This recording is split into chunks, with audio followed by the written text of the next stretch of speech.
Moi, dans Sanhedrin d'Afraf, on parle de quelque chose que je n'ai pas l'intention d'expliquer en détail maintenant, à cause de deux raisons. D'abord, ce n'est pas le sujet, et deuxièmement, je n'ai pas une très bonne explication là-dessus. Alors, moi, il parle ici de quelque chose qui s'appelle Dargash. Alors, il demande c'est quoi Dargash. Dans Sanhedrin d'Afraf, en modèle vers le bas de la page. Maï Dargash, Amar Oula, Arsa de Gada. Dargash, c'est Arsa de Gada. Arsa, c'est un lit en araméen, et Gada, c'est Mazal. Donc il y a un lit de Mazal. Dit Rashi là-dessus. Dargash Arsa de Gada. נוהגים היו לערוך מיטה ושולחן בבית. ולא היו משתמשים בהם כלל. Donc il y avait un lit. Il faut savoir que les lits sur lesquels on parle ici dans la Sougia ne sont pas des lits sur lesquels on dort. C'est un lit qui sert pour manger. Plutôt une sorte de canapé, on va dire. Et à côté de cette canapé, il y a une table. Et dans la maison, il y avait un rangement comme ça, d'un canapé et une table. Chez nous, ils משתמשים בהם כלל. On ne s'est pas servi du tout. אלא למזל הבית מונחת. משום ניחוש. Ça amène de mazal. Gada, אומר רש"י, מזל. ודומה לו, où est-ce qu'on a vu quelque chose qui ressemble à cela? Gad gdi vesnuklo. Donc Gad gdi vesnuklo, c'est la sonde mazal. באמת, לשורש המילה גד מזל, c'est parce que dans la Torah, on trouve Bagad. ותאמר לאה בגד, ותקרא שמו גד. רש"י dit sur Bagad, במזל. ובעצם c'est Rashi qui l'a dit déjà qui Gad égale Mazal. Et Rashi là-bas sur le Chumash, ça vaut le coup de regarder les sons de Rashi, dans la paracha Vayetze justement.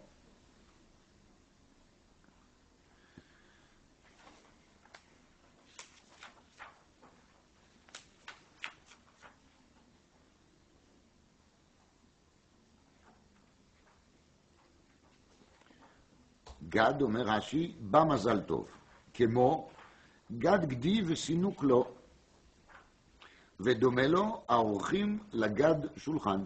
באמת פסוק דון ישעיה, האורחים לגד שולחן. donc ceux qui préparent שולחן לגד. בקיצור, גד אגל מזל.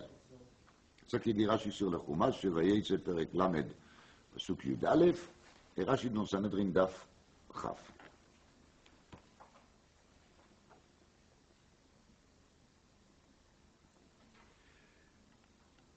dans la haftara de la semaine, והמלך דוד זקן בא בימים, ויכסו בבגדים, ולא ייחם לו. דוד המלך il était זקן, était בא בימים, on est couvert avec בגדים, ולא ייחם לו. Et il n'arrive pas à se chauffer avec ses בגדים. חכמים nous disent là-dessus une dracha, ידועה, que David Amelech, il a manqué de respect au bgadim de Shaoul. Histoire fameuse, Shaoul il était dans la grotte, David il s'est caché déjà dans cette grotte, Shaoul est rentré dans la grotte pour faire ses besoins. David Amelech il a coupé l'ongle des manteaux de Shaoul, des robes de Shaoul, et après Shaoul il est sorti de la grotte, et David il s'est servi de cet morceau pour prouver à Shaoul qu'en vérité il n'est pas son ennemi, il n'essaye pas de le tuer, le contraire, il est bien avec lui. La preuve, il avait la possibilité pas seulement de lui couper sa robe, il avait la possibilité aussi de lui couper d'autres choses, de le tuer, si vous voulez, et il n'a pas fait. Donc ça prouve qu'il n'a pas grand-chose contre lui, le contraire. Disent les Chachamim, Kol המבזה את הבגדים, tout celui qu'il manque de respect aux bgadim, aux vêtements, alors les vêtements, les bgadim, ils sont en train de prendre leur revanche de lui. Et c'est pour ça justement que David il n'arrivait pas à se chauffer des bgadim. C'était la revanche des bgadim. Les bgadim ne lui chauffent pas comme il faut à cause du fait qu'il les a manqué de respect à un moment. Bien. Qu'est-ce qu'on comprend de là? Pas grand-chose. Je vais partager avec vous un enseignement qui est marqué dans un sefer de Rabbi Yonatan Eibeshitz, le grand rave qui a écrit beaucoup de livres, notamment le plus connu c'est sur Roshel Mishpat Urim Vetumim, sur Yoredea Kreiti ou Pleiti, et Besifrei Drush, son sefer le plus connu c'est les Yaharot Dvash. Et lui il a écrit aussi un sefer sur l'Aftarot qui s'appelle Ahavat Yonatan, l'amour de Yonatan. C'est marrant parce que le nom il vient aussi d'une Haftara, Ahavat Yonatan et David. Donc, Ahavat Yonatan, et dans ce livre, il dit des choses au sujet de Bgadim. Et on va essayer de s'accrocher à ces paroles, parce qu'elles sont très, très profondes, évidemment, mais on va essayer de s'accrocher quand même. Les Beged, d'après Rabbi Yonatan Eibeshitz, c'est Bagad. Ça, c'est Beged. Le mot Beged, qui veut dire vêtement, elle est composée en vérité de la même bagad. Et quand on regarde dans le pasuk de Vayetze qu'on a cité tout à l'heure, on voit qu'il n'y a pas marqué bagad, bet, aleph, gimel, dalet, il y a marqué bagad en un seul mot. En un seul mot. Bagad, comme on écrit les mots Beged. En vérité, ça va encore plus loin que ça, c'est Meniflaot Lashon HaKodesh, parce que Rashi là-bas, sur Bagad, il amène d'autres pérouchim, que je n'ai pas cités, mais le troisième pérouche dont Rashi là-bas, il dit comme ça, Davar Acher, lama nikret teiva achat Bagad, כמו בגדת בי כשבאת אל שפחתי, כאיש שבגד באשת נעורי. Léa, il accuse quelque part Yaakov qu'il a trahi. Pourquoi il a trahi? Parce qu'il était avec la servante. C'est vrai qu'elle elle a proposé. Mais elle dit en même temps, toi tu devais refuser. Moi je t'ai proposé, mais tu devais refuser. C'est classique. On ne rentre pas au détail. En tout cas, la raison pour laquelle dit Rashi s'écrit Bagad, Bet Gimel Dalet, sans Aleph après les bas, c'est parce que Léa, il avait dans le même mot deux kavanot. Elle avait la kavana de Bgida à trahir, et elle avait la kavana de Bamazal. Alors, on voit bien dès la Bekitsu que le mot Bagad Bli Aleph veut dire Bgida, trahison, et le mot Bagad Bagad avec Aleph veut dire Bamazal. Alors, dire à bien ton Eibeshitz, et ça c'est quelque chose qui est marqué à peu près dans la Gemara, qu'il est Beged, il vient de la racine Bagad, Bgida, trahir. Parce que les Beged, ils peuvent faire trahir. Quand on prend n'importe qui, on va mettre sur lui un robe noire, un chapeau noir, un grand chapeau noir, il est Khatsi Rav ou trois quarts Rav. Ou peut-être un vrai Rav, peut-être un vrai déguisement de Rav, on ne sait pas. Si on va prendre n'importe qui, on va mettre sur lui une couronne, un habillement, on va lui habiller comme un roi, on peut se tromper facilement qu'il est roi. Autrement dit, le Beged, il peut créer une bgida, une trahison. Les vêtements, il peut entraîner une erreur totale sur la pnimiyut de la personne, sur ce qui se passe à l'intérieur de la personne. Vous prenez les plus grands tzaddik, et vous lui mettez au jean et en t-shirt, les gens ils vont les regarder, ils vont voir devant eux un petit jeune homme. Vous comprenez? Sans rapport du tout avec la qualité vraie de la personne. C'est désolant, mais c'est comme ça. Et ça, c'est les koach ha-beged. Ça, c'est les koach ha-beged. Les koach ha-beged, c'est de créer une bgida. Ça peut amener vers une erreur, vers un fausser la vérité, fausser devant les yeux des gens, ça qui est vraiment celui qui porte cette beged-là. Alors, les beged c'est Bagad, Ba, Mazal. Et le Beged, il est aussi Boged. Le Beged lui-même, il est Boged. Ce sont les deux qualités de Beged. Maintenant, ma perouche qu'il est Beged, c'est Ba, Mazal. Ma perouche. Parce que Gad, c'est Mazal. On a bien vu dans Rashi. הולכים שולחן הגד, רש"י sur le חומש, il a dit Bagad c'est Bamazal, alors Beged c'est Bagad, Bagad c'est Bamazal, très bien, mais qu'est-ce que ça veut dire qu'il est Beged, il est Bamazal? Alors pour avancer un peu avec Rabbi Yonatan Levishitz, on sait que la halakha, dans plusieurs endroits dans la Torah, elle est que Stam Beged, ou toujours c'est le Tzemer ou Pishti. C'est le mal. Quand on parle des Beged dans la Torah, sans préciser lesquels, quand on trouve le mot Beged, par rapport à la paracha des Tzitzit, ou bien par rapport à la paracha des Tzara'at Beged, quand on parle de la lèpre qui attaque des vêtements, alors la Gemara dit partout là-dessus, En Beged ella Tzemer ou Pishti. Toujours Beged égale Tzemer ou Pishti. C'est marqué dans la Gemara. Donc, Mideoraita, Minatora, d'après beaucoup de Rishonim, le Beged qui est chayav betzitzit, il est d'afka ou shel tzemer, ou shel pishti. Si le Beged qui on porte, il est d'un autre tissu, il n'y a pas chiyuv de oraita de mettre tzitzit là-dessus, il y a seulement chiyuv de rabanan. Maintenant, je ne rentre pas à la discussion halachique parce que ce n'est pas de tous les cadres.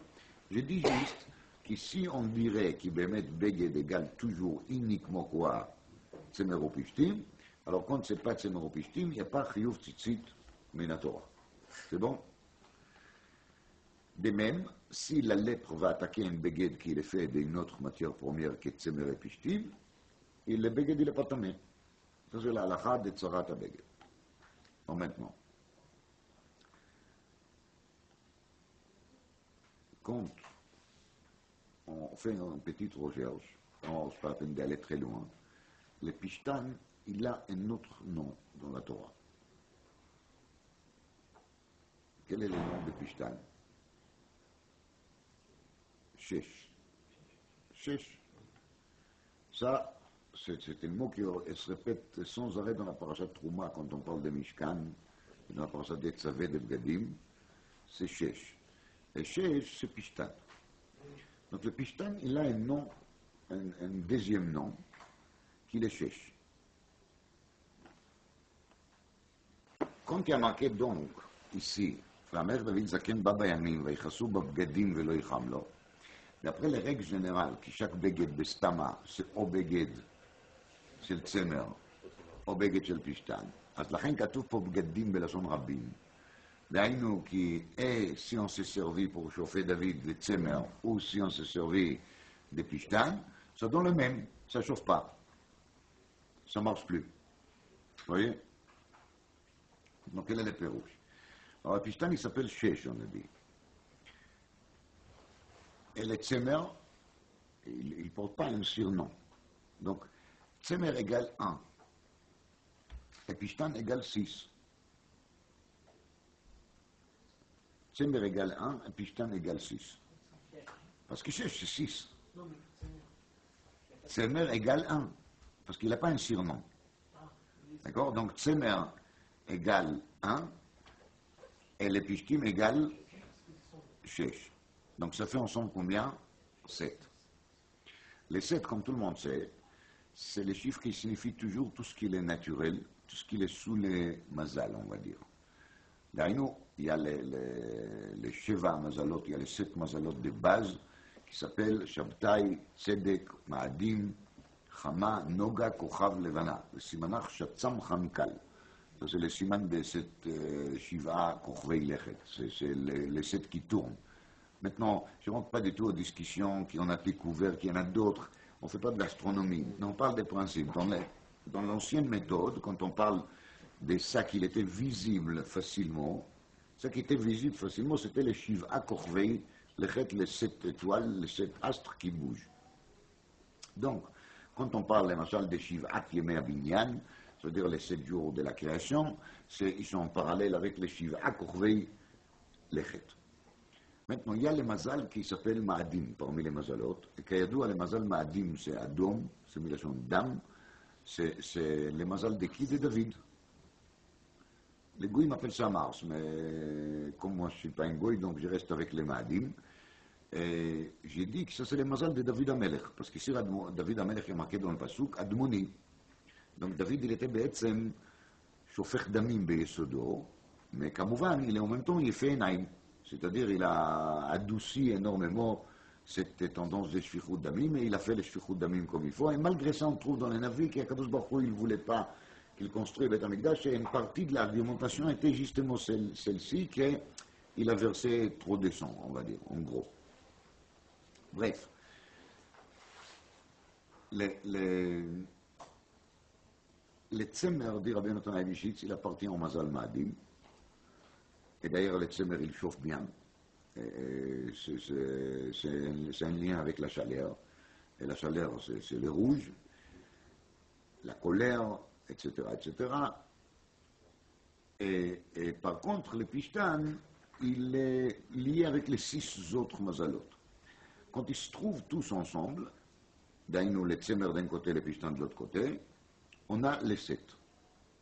Maintenant, on sait que la Torah nous a interdit de faire un vrai mélange entre les Tzemer et les Pishtan, donc chacun d'eux, il doit être à part. Très bien. Il y a une exception, c'est les Tzitzit. Dans les Tzitzit, c'est marqué qu'on a le droit de faire des Kilaim. Parce que dans la Torah, on trouve dans la Parasha Kitei, c'est une à côté de l'autre, l'autre il bachat, netzemor, vishtim yardav, et en même temps, il y a marqué là-bas la Parasha des Tzitzit. Donc, donc la Gemara elle apprend de là qu'il y a un Ekesh, que la Torah elle a dit qu'on a oui le droit de faire Kilaim be Tzitzit. Alors, en réalité c'est pas compliqué, on met 4 fils dans les Tzitzit et les 4 fils ils se doublent et ils font combien? Ils font 8.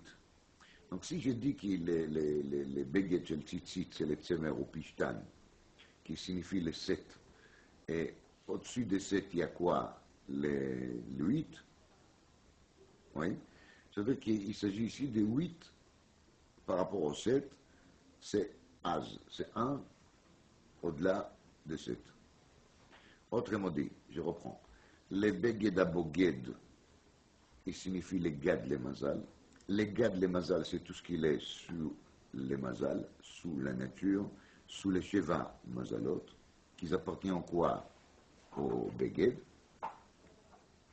Et David Amelech, il arrive justement à l'âge de 70 ans. C'est-à-dire qu'il a terminé le cycle dans lequel il est sous les Mazal. En vérité, il n'est plus là. Il n'est plus là. S'il n'est plus là, tout ce qui signifie les Mazal, tout ce qui signifie les sens naturels, les Darko shel Olam, on va dire, c'est terminé pour David Amelech.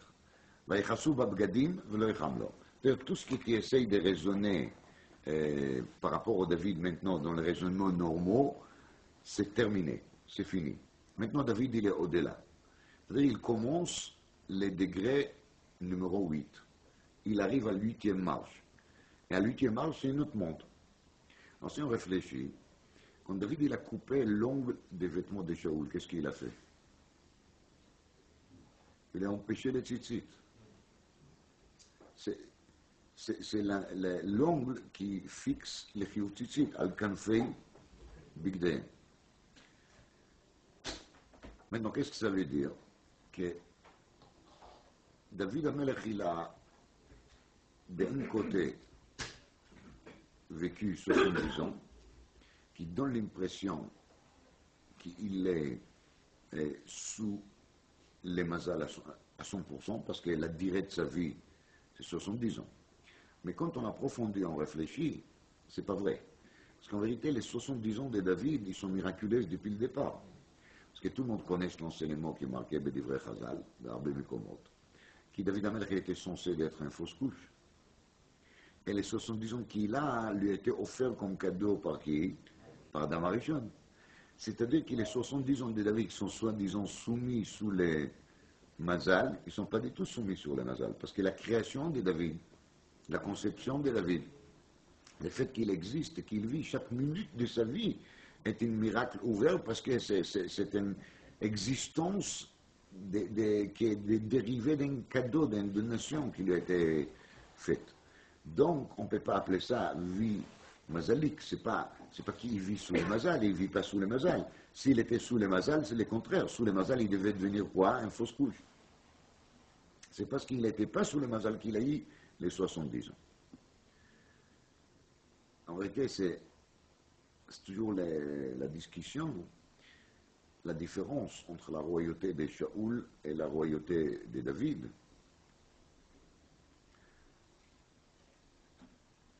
Et la raison pour laquelle David il coupe justement les vêtements de Shaoul, c'est comme qu'il cherche à expliquer à Shaoul, quelque part, que les koach de Shaoul est un koach de Begadim Behemet dans le sens de Beged, Bagad, Boged, Mazal, etc. C'est-à-dire que la royauté de Shaoul, elle n'a rien à faire avec quelque chose qui est au-delà de Mazal, tandis que le rôle de David, c'est un rôle qui est éternel.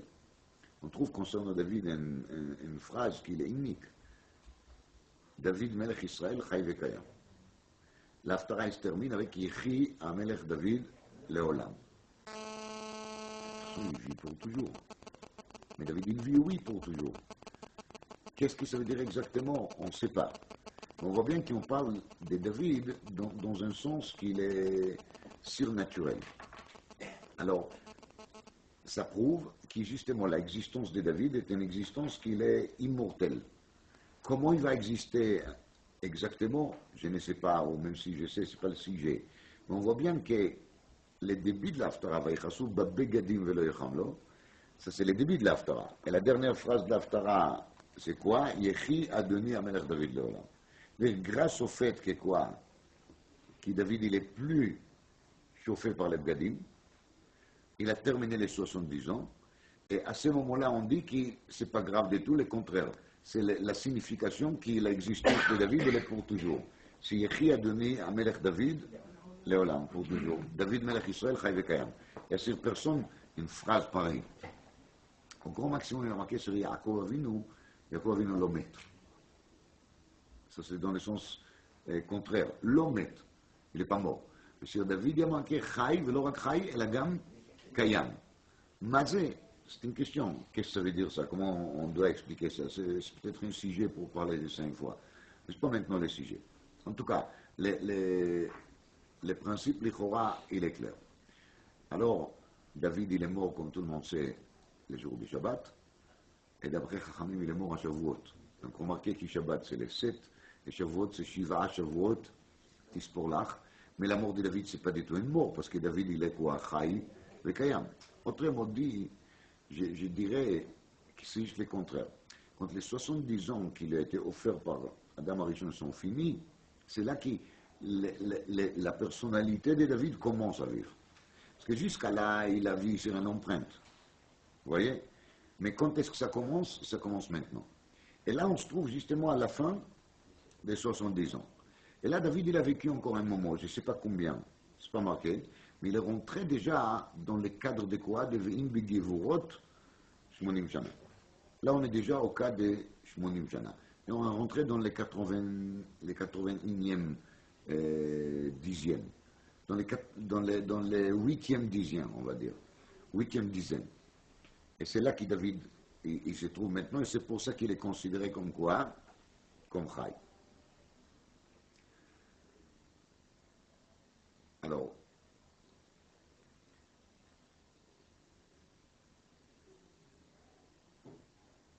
c'est le fait que David il se trouve maintenant dans on va dire un jour après les 70 ans, qui fait qu'il n'est plus du tout sous l'influence de Beged Bagad Mazal nature. Et là maintenant, il est lié avec autre chose. Donc c'est quoi qui vient après les Mazal? Au-delà de Mazal? Au-delà de Mazal, il y a autre chose. C'est quoi? C'est que les Mazal en vérité, ce que nous on appelle Mazal, c'est pas du tout ce que les Goïms appellent chance. Ça n'existait pas chez nous la chance, parce que la chance, ça veut dire que les choses se font à l'hasard. Il n'y a pas de hasard. La Pérouche ou Kacha. tout ce qui est les mazal perusho, que les choses ils se font comme ça doit être. Comme ça doit être, ça veut dire relativement dans la sévérité. Tu étais gentil, tu reçois ça, tu étais méchant, tu reçois une claque. C'est comme ça que ça fonctionne. Et ça, c'est les mazal. Les mazal, c'est milation nozel, c'est goutte par goutte, comme expliquent les méfarchim. Goutte par goutte, ça veut dire il y a une goutte qui tombe, alors elle tombe ici, évidemment, elle va créer un trou. Cette goutte, elle va créer un trou dans la terre, un tout petit, mais les gouttes, ils tombent une après l'autre, et voilà le résultat. Donc, tu n'as pas à te plaindre. Ça, c'est ton mazal. Ton mazal perusho, tu as fait ça, ça entraîne ça. Et c'est ça les shorosh la mazal. Maintenant, il y a marqué dans la Gemara, en mazal l'Israël. Après, c'est en mazal l'Israël. En mazal l'Israël perusho, qu'il y a quelque chose qui est au-delà de mazal. C'est ça qui s'appelle, בלשון החכמים, mazal elyon. יש mazal elyon. מה זה מזל עליון? מזל עליון, פירושו, qu'il y a un autre raisonnement. Et cet raisonnement, il est au-delà de la raisonnement simple. Donc on va dire comme ça, dans la mathématique simple, D plus T font 4, oui, mais dans les pilpoulim des mathématiciens, c'est pas évident. Il y a d'autres possibilités, lesquelles je ne suis pas la personne qu'il faut interroger en détail là-dessus, mais disons que pour nous, ça suffit de savoir qu'il y a à discuter là-dessus. C'est vrai qu'il y a même des choses qui semblent d'être les plus banales possibles, comme D plus D, ils font 4, ils sont discutés beaucoup dans le monde de la philosophie, de la mathématique, et ils arrivent à trouver des choses qui prouvent même que la réponse elle est fausse. D plus D, ils font pas 4, ils font autre chose, ils font quelque chose qui est à côté, peut-être même pas à côté. Alors c'est quoi par exemple? Donc on n'est pas là pour faire de la mathématique, je reviens au sujet. Mazal Elion Perusho, qui est un autre raisonnement, qui raisonne sur un autre plan, sur un autre niveau. Et dans ce raisonnement, le résultat peut être différent. C'est qu'on a l'habitude d'appeler Shlosh Esrei Midot Shel Rachamim. Les Shlosh Esrei Midot Shel Rachamim, c'est après Chet HaEgel, Kadosh Baruch Hu, il dit à Moshe Rabbeinu, maintenant je vais t'apprendre quelque chose. Et c'est marqué, Nit'atef HaKadosh Baruch Hu Kishliach Tzibur.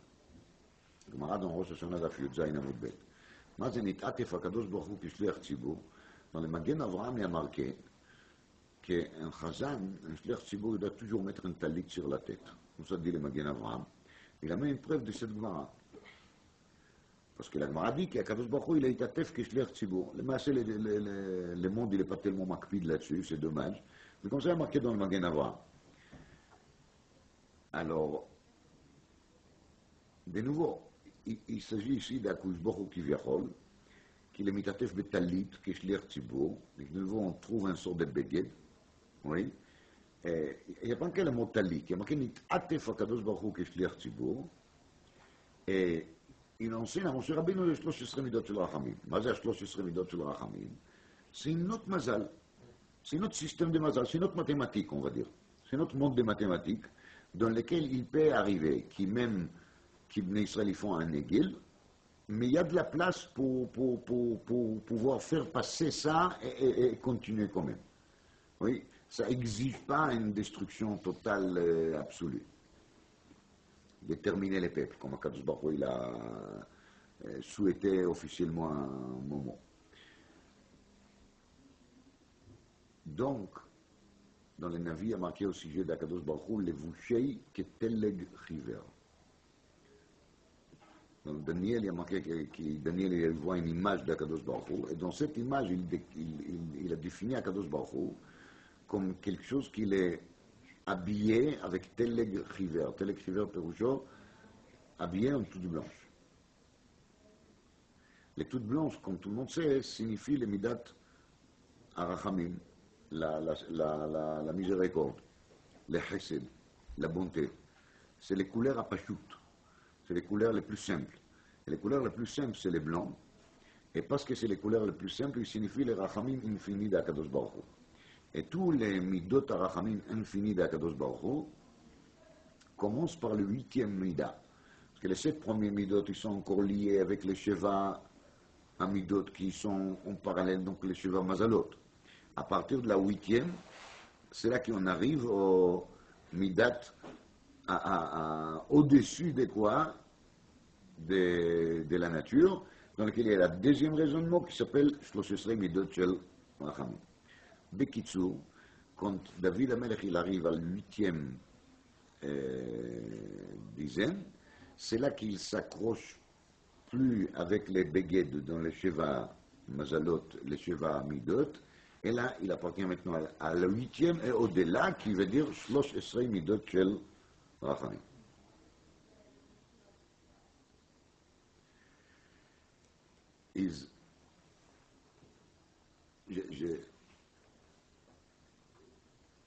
J'ai dit aux parenthèses, il y a la Gemara très connue de Menachot Daf Mengim Lamoud Bet, David ra'et atzmo b'merchatz bli mitzvot.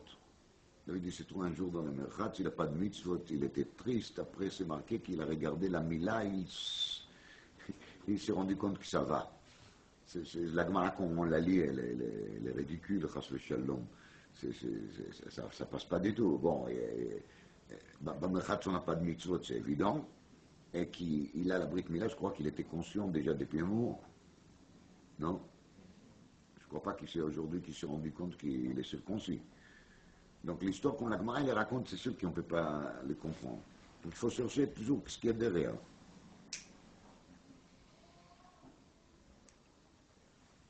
C'est très possible que David il a pensé ici aussi aux choses qu'on parle maintenant.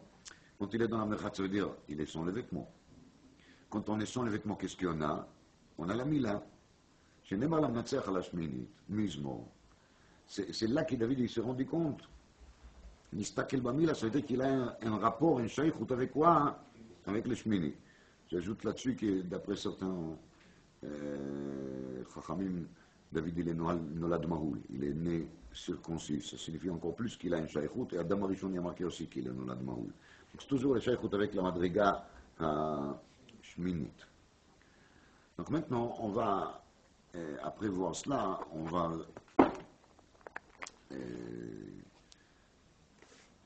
reprendre la Gemara dans Sanhedrin d'Afrav Bet, qui est très étonnante, l'Ichora.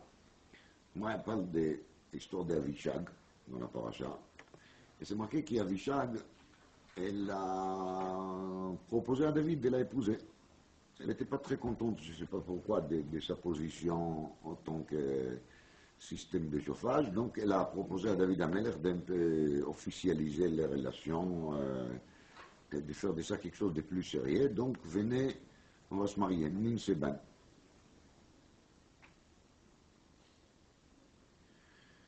Alors, David, il a répondu, j'ai pas le droit à le pidin. Pourquoi je n'ai pas le droit à le pidin? Parce qu'il a déjà 18 femmes, et d'après le cheshbon qu'il fait ici, la Gemara, un roi, il a le droit d'avoir maximum 18 femmes, pas plus que ça.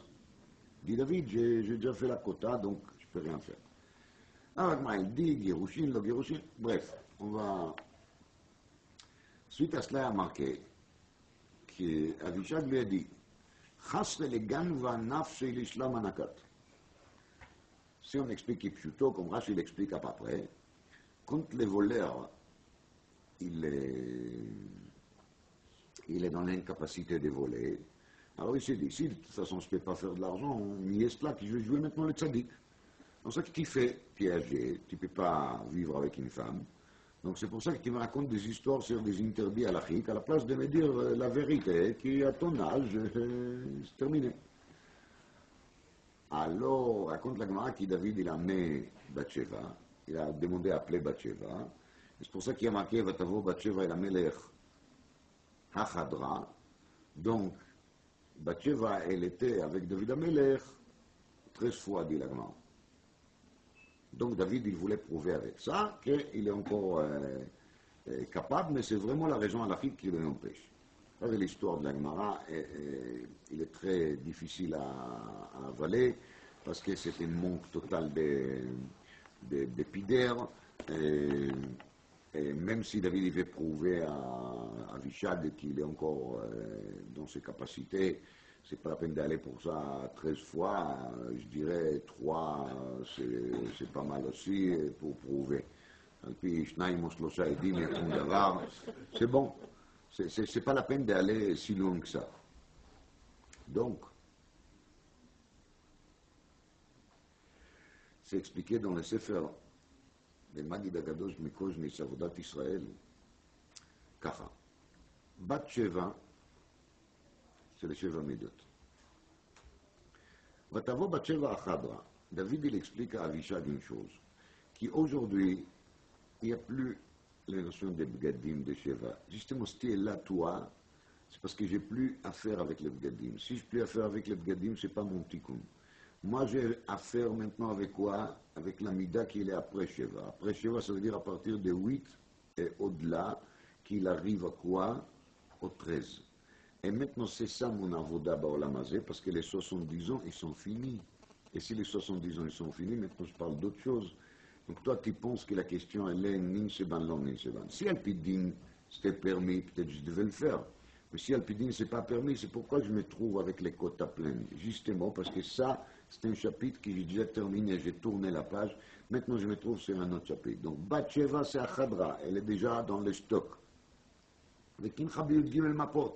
Maintenant, on est déjà au Kinouach. Le Kinouach, c'est l'apéritif. Et l'apéritif, ça veut dire l'après. Et on est après, et l'après, c'est quoi? C'est Shlosh Esrei. Et maintenant, je vis dans un autre monde et je n'ai plus rien à faire avec les mondes précédents. Et c'est pour ça qu'il a marqué qu'il s'est Batsheva, qu'il s'est prosterné devant David, et il a dit, Yechi a donné à Melech David l'Olam. Et ça, c'est la brina de Shlomo, qui vient de la racine Shalem, parce que lui, il était la Shlama, justement, de David. Mais par contre, Adoniyahu mitnasseh limloch, chez Bikesh limloch. Bikesh limloch, c'est Atara Loholam, dit la Gemara. On a vu ça aussi dans Sanhedrin d'Afraf Aleph. Il n'avait pas, comme Rashi, il explique la trace dans la tête, les fissures dans la tête sur lesquelles les keter fameux de Ateret Milkam, qui devaient se placer. Donc Adoniyahu, il a pensé qu'il a aussi quelque chose à faire avec David Amelech, parce que pour lui, David Amelech, il appartient encore à quel monde? Au monde des Sheva. Mais David Amelech, il est maintenant très très loin de là. Il a déjà passé à une autre étape, et c'est lui qui peut lui continuer, c'est seulement Shlomo. Shlomo, il a régné à l'âge de 12 ans, ça veut dire qu'il est à la veille de quoi? De la 13e. C'est-à-dire que Shlomo, il commence en vérité, ou que David, il termine. Et c'est pour ça que Shlomo, il est le Sihara Shlomo.